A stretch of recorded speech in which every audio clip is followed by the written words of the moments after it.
It was done too well. It left out too many things. So can you speak on Curtis Jackson? 50 Cent said that this is the first one. He I'm said sure. there's I'm hundreds sure. of hours of more footage. I'm sure. There was hundreds of hours of that was confiscated from all of Diddy's homes in that HSI raid that never made it to the trial.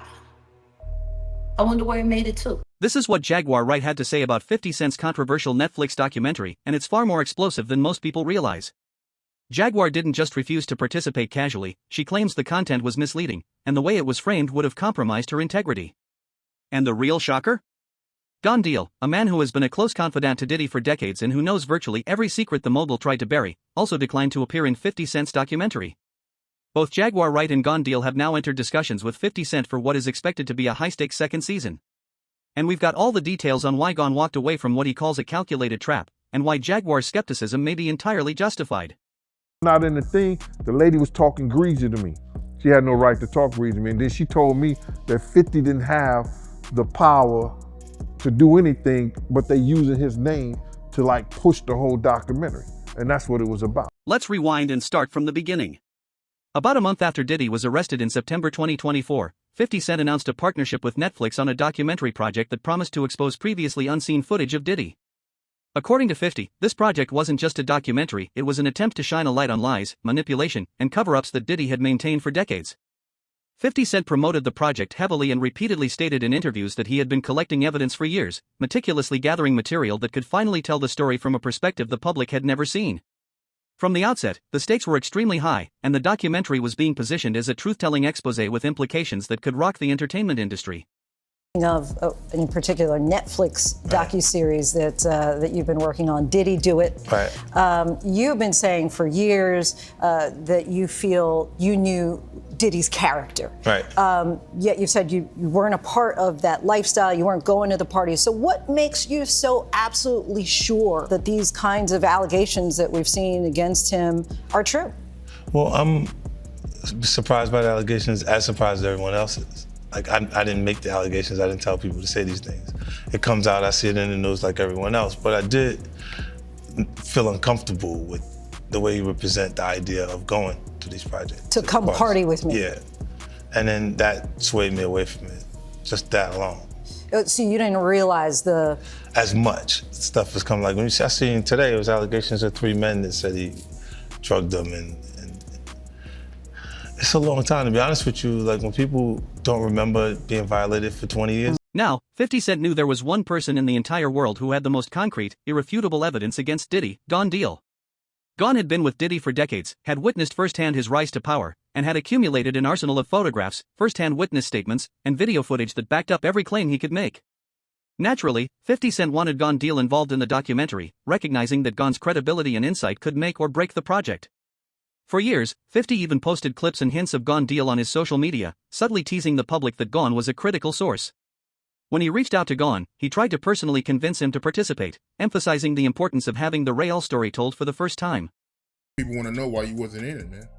Well, first and foremost, I thought I was going to be in the documentary at first until I started talking to that director. I think her name is Stapleton, I don't know her name, the white chick, I don't know, man. Me and 50 talked like 45 minutes. The producers had been calling me and everything. So this one night, 50 called me up and they got him on the phone, man. He was just talking, we was talking about old time down with Black Hands, sit down with, with Puff Kids, the whole Puff situation, and this documentary that he's gonna be doing. You know what I'm saying? So I told him that I was going to, have Kirk and Tim. Kirk would be the one who talk about the business part of it. Tim would be the one who talk about the growing up phase with Diddy and everything and over there working in the record industry with him and stuff like that. They was like family. And I was gonna talk about, the street stuff, what was going on with Bad Boy, with the security, with Wolf, with the City College, with the time that I knew about when I was with him up until about early 2004 or something like that.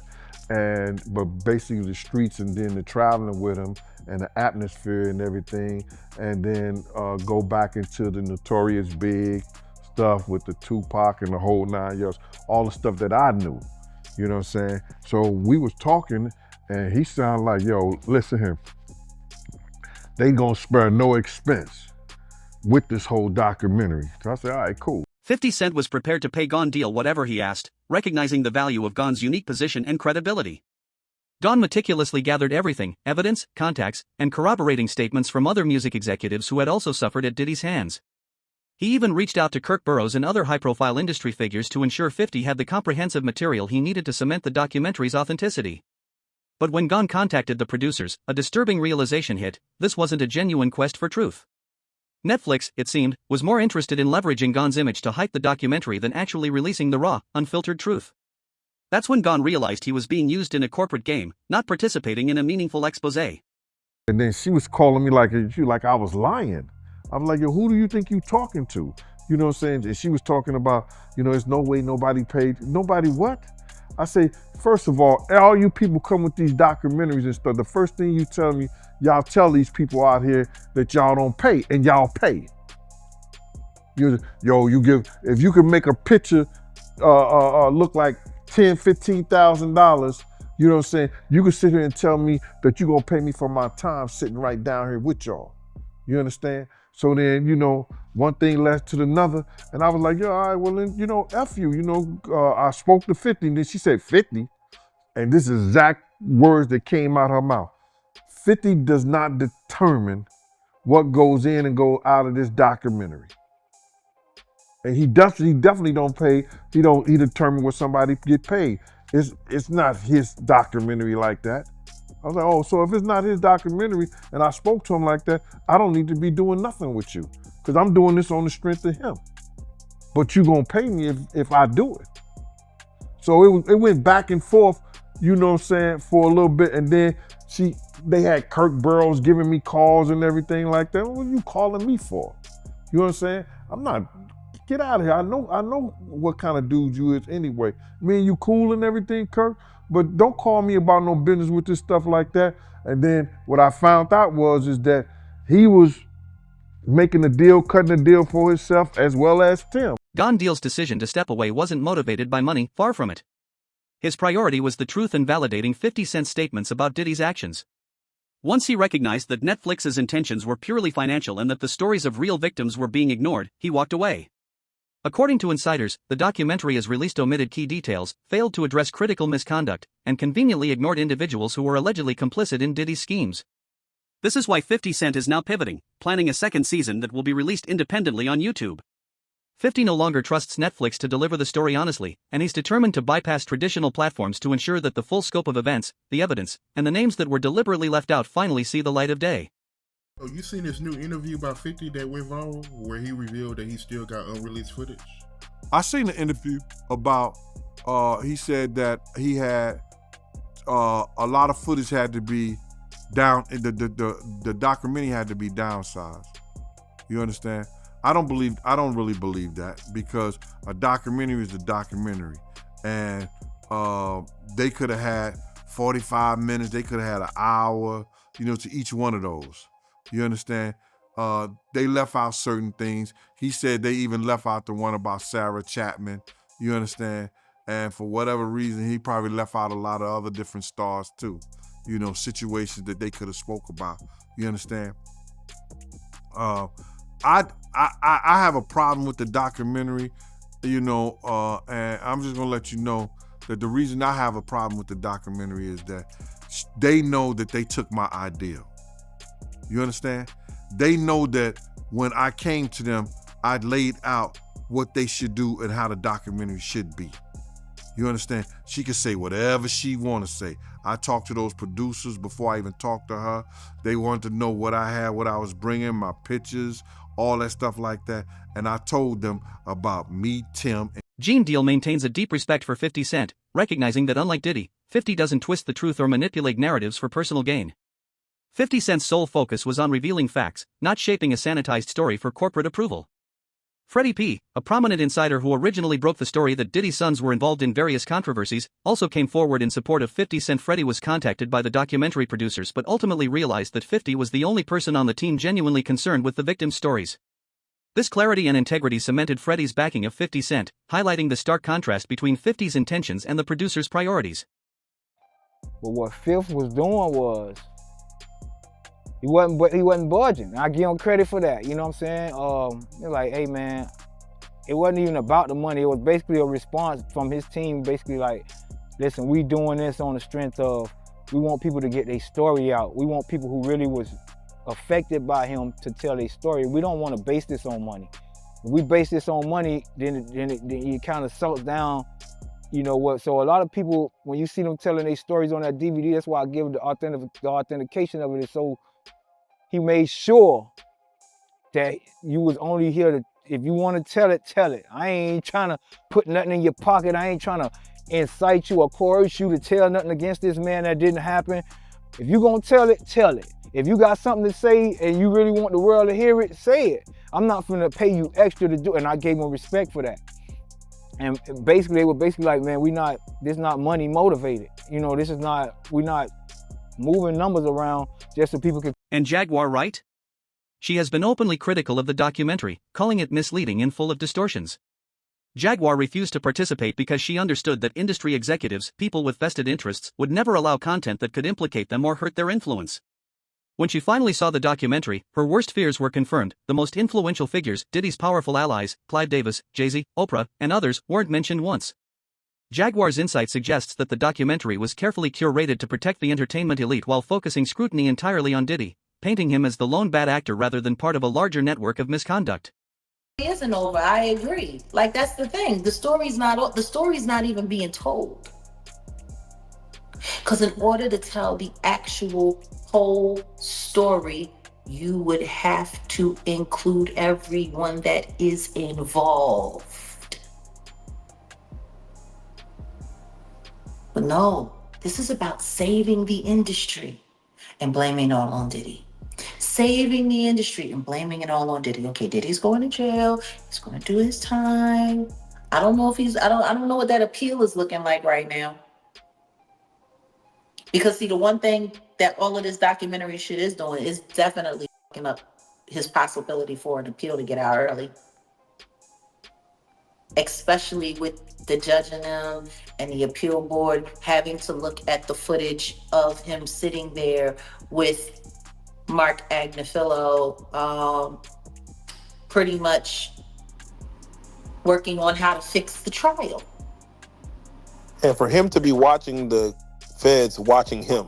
Yeah, filming the feds. Watch. Filming. By the documentary's narrative, Diddy appears as the sole scapegoat for systemic issues that likely involved multiple high-profile figures. The film essentially absolved the broader industry of any accountability, ignoring the most crucial question: if Diddy was under investigation for violations under RICO, then who were the co-conspirators? The omission of these names and connections paints a misleading picture and raises questions about the integrity of the project. Jaguar's concern is that by oversimplifying the story, Netflix may have protected powerful figures while unfairly vilifying Diddy, creating a narrative convenient for the industry rather than grounded in reality.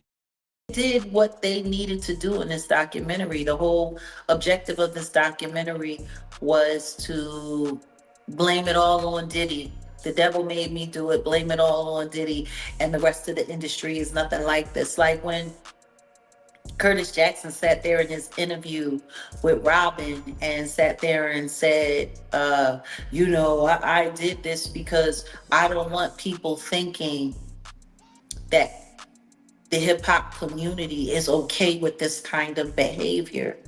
I don't want them thinking that, we're just going to be silent while all of this is going on. Like, we're okay with this kind of behavior. And my thing is huh? So now you speaking for all of hip hop, and all of hip hop is uncomfortable with this. Meanwhile, you got people like Ja Rule who, on the low key, allegedly, Gene Deal has exposed for having his own nude tryst freak-offs. Jaguar strongly believes that if the full roster of individuals connected to Diddy's alleged actions were ever revealed, it could completely shake the foundations of the entertainment industry. How is it plausible that Diddy allegedly harmed hundreds of people over decades, yet no one in his circle seemed aware or complicit? Jaguar challenges this narrative, implying that Diddy likely did not act entirely alone. There's an underlying network of complicity that remains deliberately hidden, and exposing that could trigger massive repercussions for countless executives, artists, and influencers who have been part of the industry's inner workings for years. Complete and utter truth comes out. Three things happen. The entertainment industry collapses completely. Millions, possibly billions of advertising dollars don't get made. People go broke. Companies go under. That's why they hate me. Not because I'm telling the truth on people, because I'm telling the truth about the system. And I'm showing people the reality that the only thing that matters is that dollar. These entities, these companies, they don't care about none of these people. They don't care about none of these victims. They don't care about the perpetrators. They don't care about the prey. Shit, half the time, they're encouraging the predator. They don't care. It's all about the money.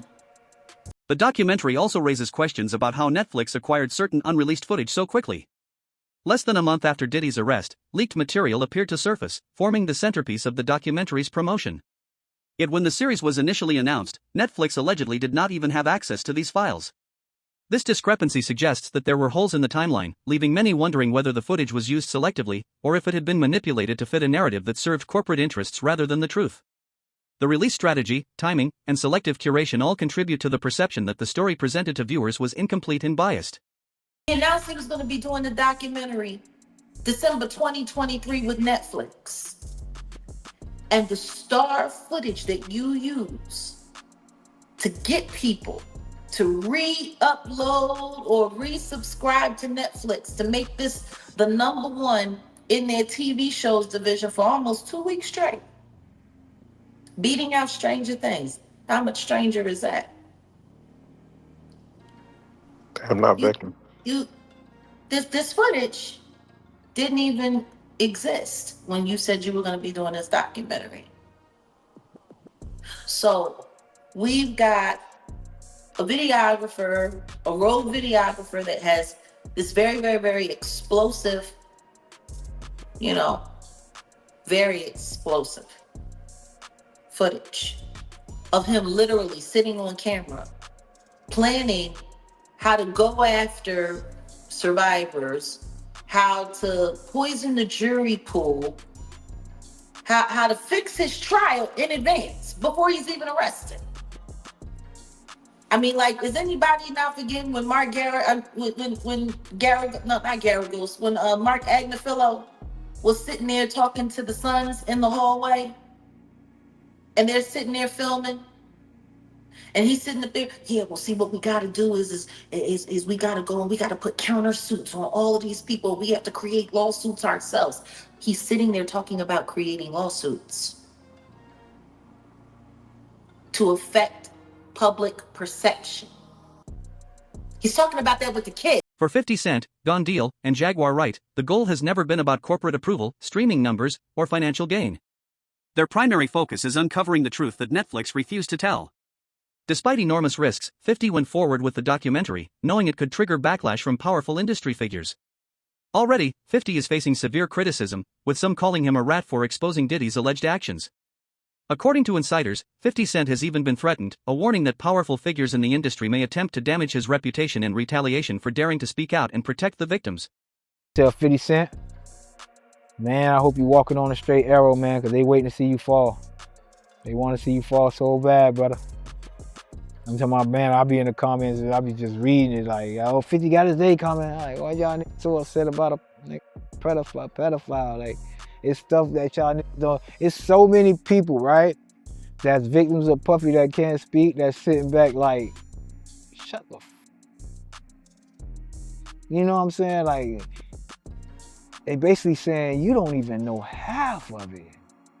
If I was to come and say my story, not me personally, but I'm saying, I've heard that 2 or 3 times. If I tell my story, but nah, I'm not trying to clout chase, I'm not trying to be a part of this, a part of that. And I'm like, hey, man. Gene Deal echoed the same sentiment, underscoring that the documentary's version of events did not reflect reality. Like Gone, Gene has consistently emphasized that the series failed to reveal the full scope of misconduct and omitted critical context that would have provided a more accurate account of what transpired behind the scenes. First baby mama started following each other on IG an hour ago. Prepare for the worst. Jay-Z, Ja Rule, Roc Nation, Desiree Perez are out to get him out of the paint. Alert.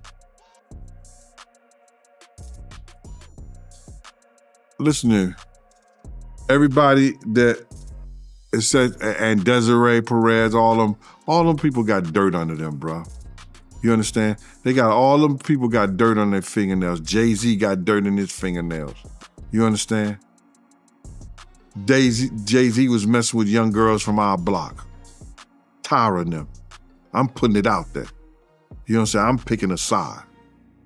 Desiree, husband, was a former drug dealer that she turned on a whole cartel. All of them got dirt on them. And 50 got they dirt. You understand? 50 gonna know they dirt. Because 50 got investigators, he got people that's in the street. So if they go at him, listen here, I deem him like myself, 10 times the normal man. He gonna do what he gotta do. And the whole thing about it is they trying to retaliate on him for something he did to somebody else. I feel that it's something worth seeing. It's something worth coming around, because all that shit about to fall. All that shit that we seen in the industry, these demons want to have and turn little boys into little girls into little boys. That's just about to go out the window, bro. Gene Deal echoed the same sentiment, underscoring that the documentary's version of events did not reflect reality. Like Gone, Gene has consistently emphasized that the series failed to reveal the full scope of misconduct and omitted critical context that would have provided a more accurate account of what transpired behind the scenes. Zeus Network has a new Diddy documentary coming out, and this time it is coming from the perspective of Diddy and his sons. All the time I thought we were about to leave Diddy in 2025. Well, this documentary is coming in 2026. And a lot of people, just like myself, are already not feeling this new documentary coming from Diddy's sons. A lot of people aren't happy about it and actually shocked that the owner of Zeus Network, Lemmy, is doing this Diddy documentary. But what a lot of people fail to forget is Lemmy and Diddy have been friends for quite some time. Of his children arriving in court for day one of their father's trial in New York, hands gripped in solidarity. Do you still believe your dad's innocent? How did you feel hearing that testimony? Do you apologize on behalf of your father? Do you believe your father's innocent? Do you still convince your father's innocent? Your dad was up for years! Your dad was up for years for abusing women! That's wrong! You can have her! The family, the foes, the joy, the pain, our voice, the loyalty, the betrayal, the lies, the love, the hate, the truth, the lies. And Diddy calling from Fort Dix. This is a prepaid collect call from Federal Correctional Institution, Fort Dix. When they released this trailer last night, there were so many comments to Lemmy and Zeus Network that they did not want to see this. A lot of people feel like this whole new documentary is just a PR narrative once again being pushed by Diddy and his sons to try to clean up his image. And after hearing certain things on 50 Cent's Netflix documentary, we have to go back in time and remember what we were seeing during trial. Even when it came to Diddy's sons, Christian and Justin Combs, they both came on 2 separate occasions to trial wearing a free Sean Combs shirt. The first one to do this was Christian Combs during Jane's testimony, and you're not supposed to wear this stuff in front of a jury to try to sway their opinions. And the judge actually told him he had to leave and take it off. And then literally like a week later, Justin did the same exact thing and was taken out of the courtroom by the judge. And we already saw the videos in the Netflix doc of Diddy talking to Justin, saying he needed to push out certain content to control a narrative. During the trial, there were a lot of things going on that I could see that to me felt like it was just straight PR. Do you remember all of these people that were wearing the free Diddy shirts? And it was actually a meme coin that's on their shirt. It's money sign. Gene Deal claims he foresaw the trajectory of Diddy's children's documentary from the very beginning. According to him, it's going to focus less on accountability and more on attacking 50 Cent personally. Anything that can be used to damage 50's reputation or credibility will be leveraged, reinforcing a narrative that protects Diddy and casts doubt on 50's intentions. Gone Deal's foresight suggests that the second season of 50's documentary will have to counteract these attacks while continuing to highlight truths Netflix deliberately omitted. They're gonna try to get his baby mama stories, you know. They're gonna try to get 50 baby mama stories. They're gonna try to get girls that he probably dated, that he had problems and issues with and stuff like that. You know what I'm saying? They're gonna try to do the same thing they probably did to R. Kelly or Puff or whatever like that, and people tell their stories. You understand? But, you know, they trying to retaliate on what he did. Let him go ahead, bruh. Because I think he ready for it. You don't do this and you don't do the stuff that he did or sign on to the stuff that he did with Puff.